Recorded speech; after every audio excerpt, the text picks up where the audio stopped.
Assalamualaikum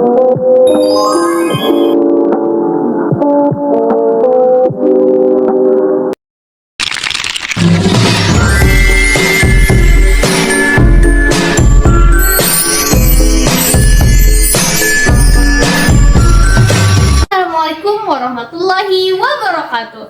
Halo semuanya, perkenalkan nama saya Fatimah Zahra dengan NIM 240101070412. Saya berasal dari Universitas Islam Negeri Antasari Banjarmasin di Kalimantan Selatan. Oh iya, saya juga berasal dari jurusan pendidikan guru madrasah ibtidaiyah lokal ANI. Jadi, izinkanlah saya di sini untuk nyampe ke tugas mata kuliah Pancasila terkait wawasan Nusantara. Nah, sebelum itu, kalian tahu nggak kalau di video ini saya nak nyampe ke pulau apa? Nah, jadi kalian semua nih kan nggak tahu. Nah, di video kali ini aku nak nyampe ke tugas wawasan Nusantara Pulau Sumatera. Pulau Sumatera, Marsipature, Hutanabe, Horas. Nah, jadi secara geografis berdasarkan peta, batas laut letak geografis Pulau Sumatera meliputi sebelah utaranya ada berbatasan dengan Teluk Benggala. Nah, terus sebelah selatannya berbatasan dengan Selat Sunda. Nah, dan sebelah baratnya berbatasan dengan Samudra Hindia. Nah, jadi di sini aku akan menyampaikan dulu sejarah terbentuknya Pulau Sumatera.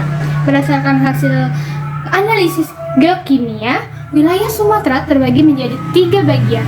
Yang pertama pada bagian barat yang merupakan busur kepulauan.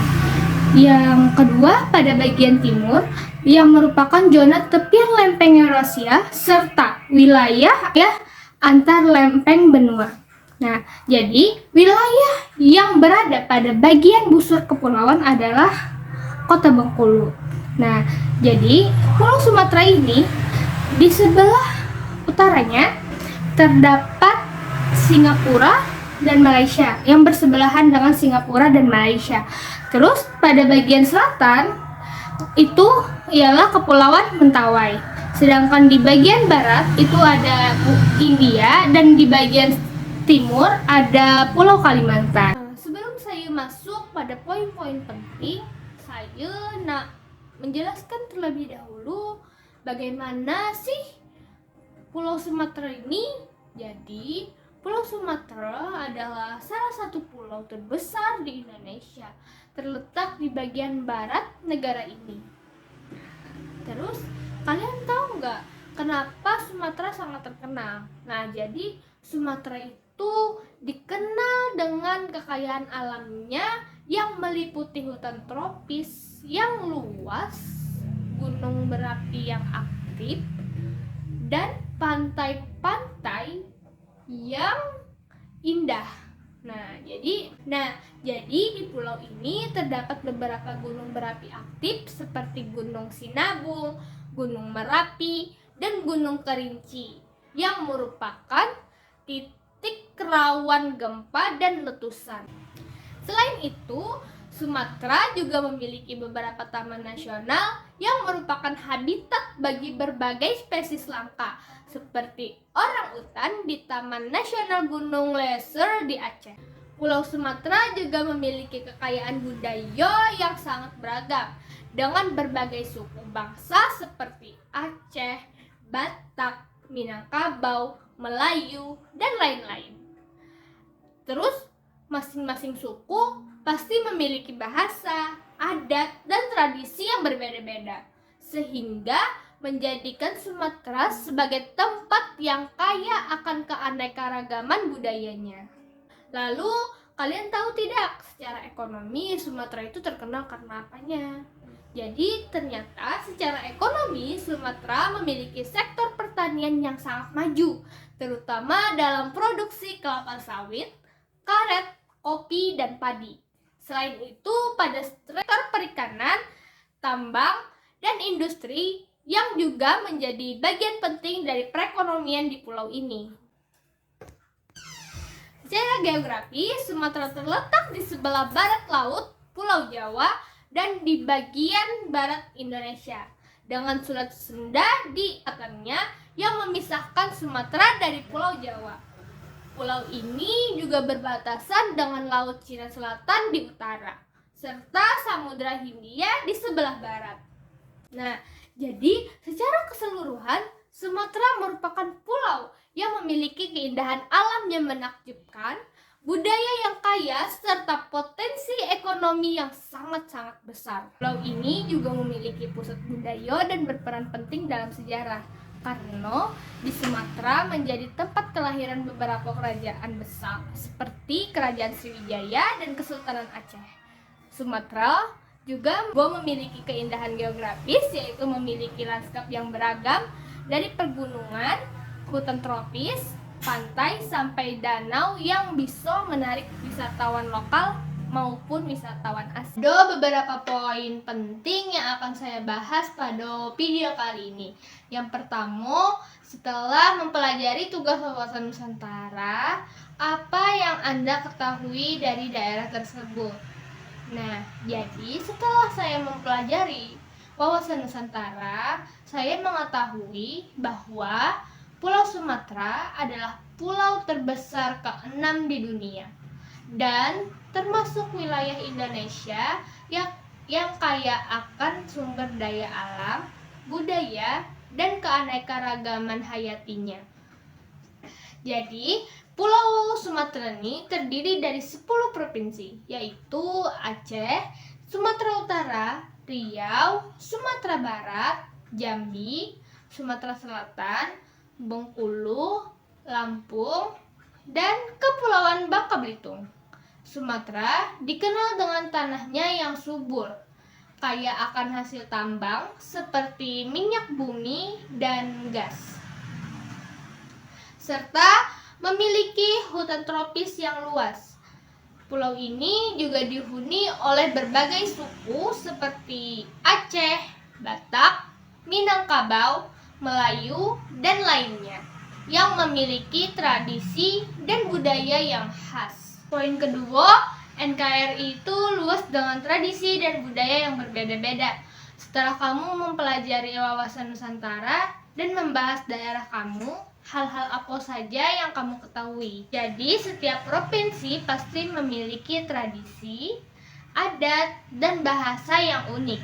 Seperti pada suku Batak, terdapat banyak tradisi, yaitu Mangulosi adalah pemberian kain tenun khas Batak yang disebut dengan ulos sebagai simbol kasih sayang dan restu.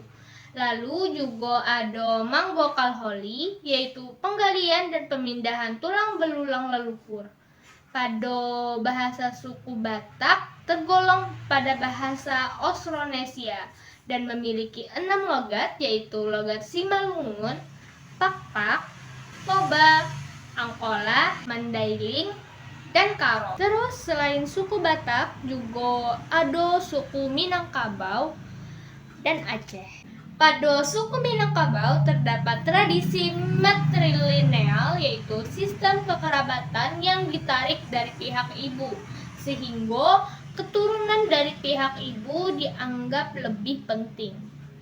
Dalam budaya ini, perempuan memiliki peran utama, seperti dalam penentuan warisan, mas kawin, dan nama anak.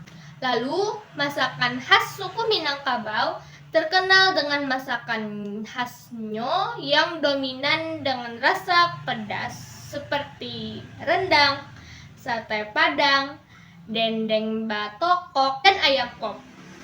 Nah, lalu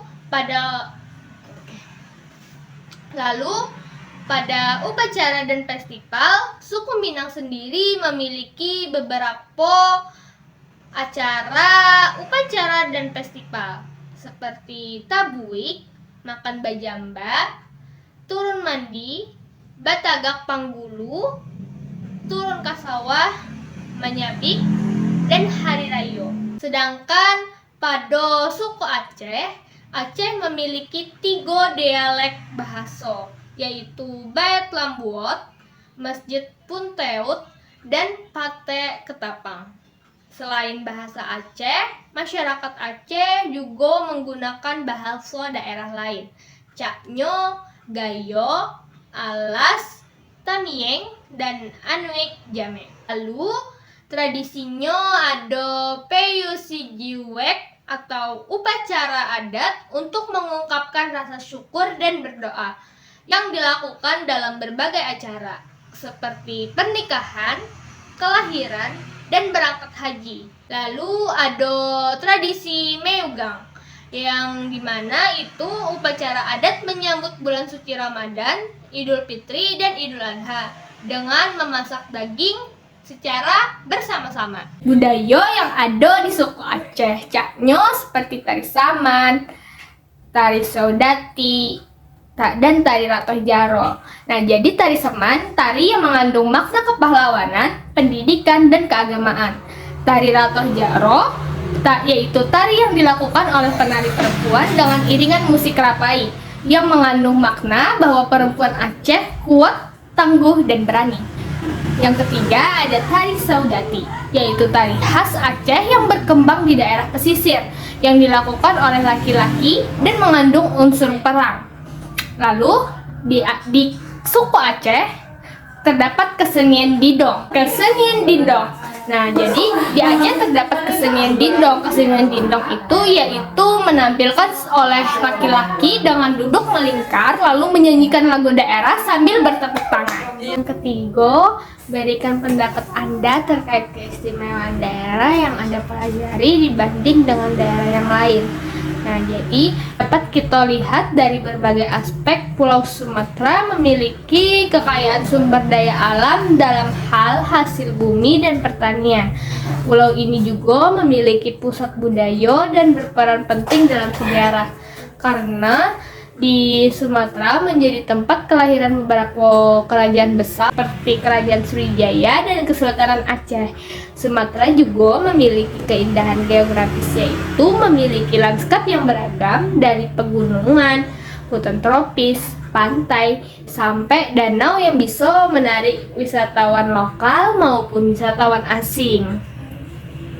Terus di Sumatera banyak tempat-tempat istimewa yang bisa kalian kunjungi kalau kalian ke sana. Apalagi makanan-makanan Sumatera ini tidak pernah gagal soal rasa pada makanan atau masakan. Sekarang nih kita bisa makan masakan daerah Sumatera seperti rendang dan banyak lagi. Karena itulah Sumatera ini sangat istimewa. Apalagi di sana objek wisatanya cantik-cantik, penghasil kelapa sawit yang banyak terkonsentrasi di Lampung, Sumatera Selatan, Jambi, dan Riau. Sampailah kita di poin terakhir.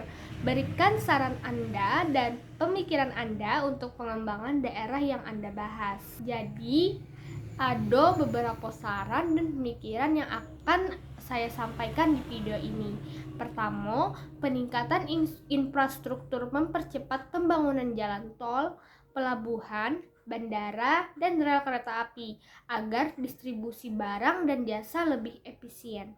Kedua, penggalakan upaya konservasi hutan dan satwa langka dengan mengurangi terjadinya kerusakan lingkungan seperti penebangan liar dan tambang ilegal. Ketiga, pengembangan pariwisata. Perlunya memaksimalkan potensi wisata alam dan budaya dengan berbagai promosi destinasi yang unggul atau terkenal secara mengglobal, dan perbaiki lagi wisata yang harus diperbaiki agar menarik pengunjung atau wisatawan. Yang keempat, adanya peningkatan kualitas sumber daya manusia di Sumatera. Kelima, diversifikasi ekonomi. Jadi, Pulau Sumatera ini juga perlu pengembangan ekonomi. Bisa pada pengembangan industri kreatif, teknologi, dan energi terbarukan seperti panas bumi atau geothermal. Juga bisa dengan mengurangi ketergantungan kepada kelapa sawit dengan mengembangkan manufaktur berbasis lokal. Nah, jadi begitu saja penyampaian wawasan Nusantara dari saya. Sekian dari saya, Ture Hutanabe Horas. Assalamualaikum warahmatullahi wabarakatuh.